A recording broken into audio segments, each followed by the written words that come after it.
Selamat petang kepada Puan Syuhaida, nama saya Hasini. Sebagai penduduk Malaysia, kita mengetahui negara kita adalah sesuatu negara yang berbilang kaum terdiri daripada bangsa Melayu, Cina, India, Kadazan, Bajau dan seterusnya. Itulah sebab Malaysia adalah salah satu negara yang penuh dengan budaya. Seterusnya, rakyat Malaysia hidup secara harmoni dan aman di Malaysia, kecuali kadang-kala konflik atau pergaduhan berlaku. Hal ini kerana ada orang atau pihak yang tidak bertanggungjawab yang memainkan dan membawa topik yang sensitif. Saya akan pas bagi ahli kumpulan untuk terangkan kontrak sosial. Selamat petang, Miss. Saya ingin bentangkan tentang tajuk tujuan mengadakan kontrak sosial dalam negara kita. Pertama sekali, kontrak sosial dapat menyelesaikan perbezaan kepentingan individu antara kaum. Sebelum menandatangani kontrak ini, orang Melayu mempunyai hak istimewa yang kaum lain rasa tidak adil dan hak bersuara. Setelah menandatangani kontrak sosial ini, setiap kaum akan berasa dihormati dan mempunyai hak yang sepatutnya terhadap mana-mana satu pihak agar kaum-kaum dapat hidup dalam keadaan yang damai. Selain itu, melalui perjanjian ini dapat memastikan bahawa maklumat dan tujuan yang ingin disampaikan kepada semua pihak dapat diteruskan dari satu generasi ke generasi yang lain untuk mengelakkan konflik di masa depan. Oleh kerana menandatangani kontrak sosial, kita dapat mengetahui atas semua perjanjian dan perlembagaan di dalamnya. Malahan, kepentingan kumpulan majoriti dan minoriti dapat dijaminkan tanpa menjejaskan hak setiap kaum. Di Malaysia, selain 3 etnik utama, terdapat juga beberapa etnik lain di pinggir bandar, seperti kumpulan etnik Kadazan serta Iban dalam Sabah dan Sarawak. Oleh itu, menandatangani kontrak sosial dapat melindungi etnik minoriti daripada dibuli dan memberi jaminan kepada hak mereka. Di samping itu, ia dapat memastikan bahawa semua pihak akan mematuhi dan menyebarkannya kepada generasi seterusnya untuk pembangunan lestari di masa depan.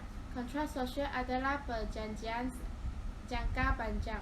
Selagi perjanjian ini ada, rakyat harus mematuhi perjanjian. Kesimpulannya, kontrak sosial adalah perjanjian yang adil untuk semua negara.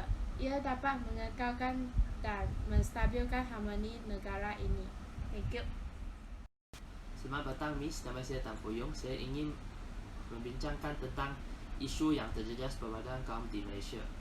Okey, salah satu isu yang terjejas perpaduan kaum adalah isu kuih yang telah berlaku pada 26 November 2018 di Subang Jaya. Isu ini adalah tentang pemindahan tapak kuih Sri Mahamariamman. Tetapi pihak kuih dan pihak bomba telah berlaku perselisihan faham. Dalam isu ini telah menyebabkan banyak kenderaan awan dirosakkan dan juga anggota bomba yang sedang menjalankan tugas juga diserang sampai cedera parah. Isu ini telah menjadi isu kekauman kerana kita boleh nampak dalam sosial media dia telah banyak dialog pergaduhan antara golongan India dengan golongan Melayu. Oleh itu, isu inilah menjadi sesuatu isu yang boleh menjejaskan perpaduan kaum. Selain itu, peristiwa 13 Mei juga salah satu isu yang boleh menjejaskan perpaduan kaum di Malaysia. Peristiwa ini adalah satu titik hitam dalam sejarah Malaysia. Insiden ini berkait rapat dengan PRU ketiga pada 10 Mei 19 kerana parti pemegang telah menang dalam pilihan raya tersebut. Tetapi, perarakan meraihkan kemenangan ini telah menimbul slogan-slogan yang agak sensitif dan menyebabkan penyokong UMNO dan bangsa Melayu merasa terancam dan ingin membalas dendam. Pada pagi 13 Mei, rusuhan telah berlaku dan rusuhan ini telah menyebabkan ramai golongan Melayu dan Cina mati dan cedera parah. Yang pentingnya, perpaduan antara kaum dijejaskan. Selain itu, isu kekayaan atau ekonomi perbezaan yang agak besar antara kaum juga adalah salah satu isu yang menjejaskan perpaduan kaum di Malaysia. Pemisahan kaum ini telah membawa kesan negatif terhadap perpaduan kaum dan ekonomi Malaysia. Orang Cina menjadi lebih kaya berbanding dengan kaum lain. Jurang ekonomi yang tidak seimbang dari segi ekonomi telah menyebabkan tidak puas hati kaum Melayu dan kaum India. Contohnya, orang Melayu akan merasa orang Cina tidak mengenal budi kerana orang Cina sudah kaya, tetapi dia ingin lagi nak hak yang sama dengan orang Melayu. Hal ini telah menjejaskan perbadahan kebangsaan masa kini lagi. Di samping itu, politik dalam Malaysia juga salah satu isu yang boleh menjejaskan perbadahan kaum di Malaysia. Kebanyakan ahli politik di Malaysia menggunakan ideologi politik perkauman, dan perkongsian kuasa ini cuma hanyalah nama sahaja. Politik perkauman maksudnya politik yang mengambil berat atau lebih mementing kepada satu kaum atau etnik sahaja. Walaupun dalam pilihan raya umum yang terbaru ini telah dimenangi oleh parti pembangkang iaitu Pakatan Harapan, tetapi peraturan atau hak yang tidak adil yang dirancang oleh kerajaan lama masih tidak dimasukkan. Sebagai contoh, kuota matrikulasi untuk bangsa Cina dan bangsa India masih sangat rendah untuk belajar di universiti. Walaupun hal ini sudah dilaksanakan pada lama tahun dulu lagi, tetapi ia masih tidak puas hati oleh kaum yang bukan Bumiputera. Selamat petang Miss Raida.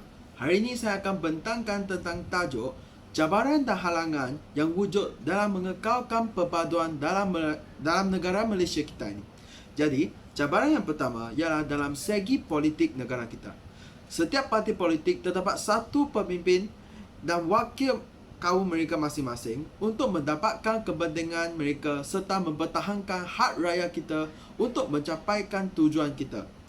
Jadi, masih terdapat beberapa pemimpin yang kurang matang dan berfikiran untuk memainkan isu-isu sensitif antara kaum untuk mengambilkan perhatian dari masyarakat dan rakyat untuk menyampaikan informasi yang negatif terhadap masyarakat ini. Cabaran ini juga turut menjadi serius kerana terdapat golongan parti politik yang tidak ingin dipimpin dalam bawah pemimpin bangsa yang lain dan anggap pemimpin-pemimpin semua ini mempunyai corak kepimpinan mereka sendiri. Jadi, cabaran yang seterusnya ialah dalam segi ekonomi. Apabila penjajahan British terhadap negara kita pada zaman dahulu, tiga bangsa utama di Malaysia, Cina, Melayu dan India telah dipisahkan untuk menjalankan aktiviti masing-masing untuk mencapaikan ekonomi negara kita pada masa itu. Orang Melayu menjadi petani dan nelayan, orang Cina sebagai pedagang dan pelombongan, dan akhirnya orang India pula menjadi sebagai pekerja dalam ladang kedah. Hal ini akan menyebabkan perasaan amat cemburu terhadap mereka yang tidak ingin akur dengan kaum lain.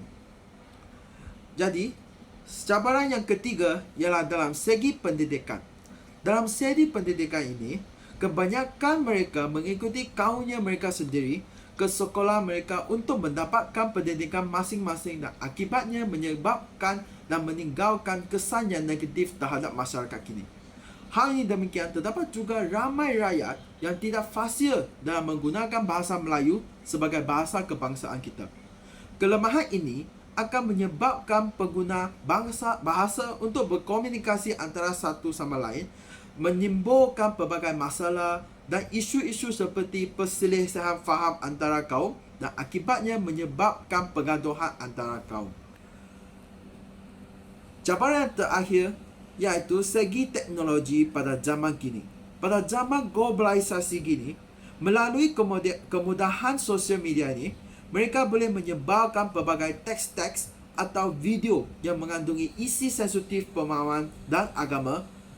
Penyebaran fitnah dan berita palsu juga akan menjadi utama untuk menyebabkan pengaduhan antara kaum, seperti contohnya peristiwa 13 Mei 1969, pengaduhan antara kaum bangsa Cina dan Melayu. Sekian, terima kasih.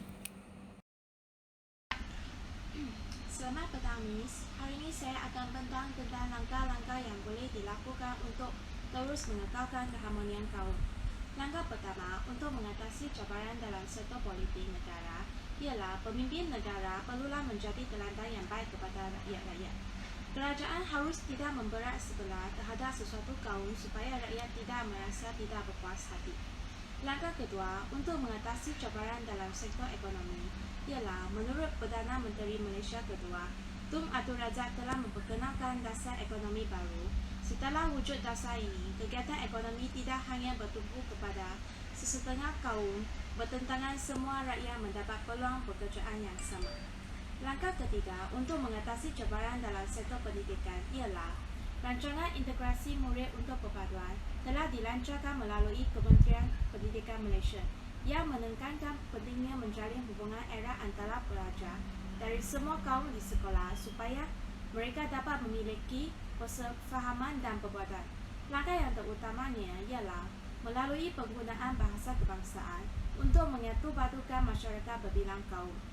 Langkah yang terakhir untuk mengatasi cabaran dalam sektor teknologi ialah pihak-pihak tertentu tidak haruslah melepaskan berita yang palsu dalam sosial media. Hal ini kerana rakyat-rakyat akan menjadi panik apabila membaca berita-berita yang tidak benar. Seseorang yang menjadi penyebar berita palsu perlulah dihukum dengan berat. Jadi, rakyat perlulah bersikap rasional dalam menggunakan sosial media. Sekian, terima kasih. Kesimpulannya, rakyat perlu menghormati dan bertimbang rasa perasaan orang lain. Ini akan mengelakkan pergaduhan antara orang. Di samping itu, kejadian seperti 13 Mei pada tahun 1969 tidak akan berlaku lagi. Saya harap rakyat Malaysia boleh hidup secara harmoni dalam keadaan aman di negara kita.